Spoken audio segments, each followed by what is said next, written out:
First of all, please subscribe to our page for more audiobooks. Thank you.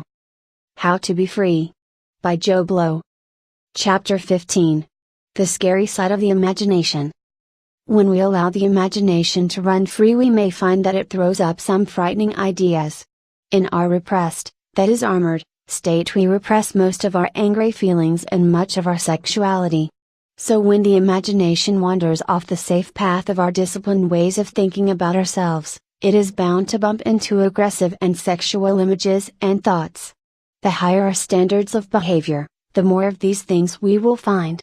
We all experience frustration when things don't go our way. Either we express ourselves angrily or we repress those hostile feelings. Likewise, we all have erotic feelings. Since our original sexuality was unstructured, these feelings won't necessarily be limited to those that fit with our concept of proper behavior for a person of our sexual orientation. We try to live out any sexual feelings we feel are appropriate.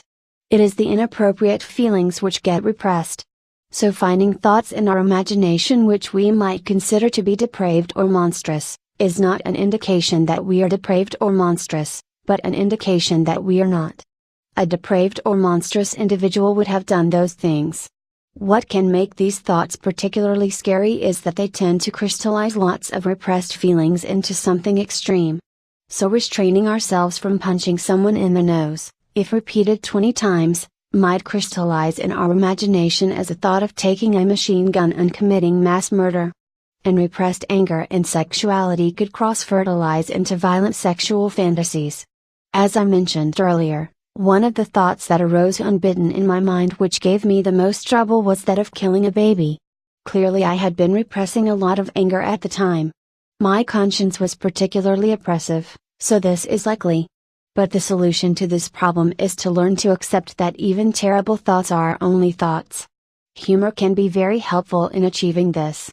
Now I can imagine playing football and using an infant as a ball. This is so ludicrous that it makes me realize the difference between thoughts and actions.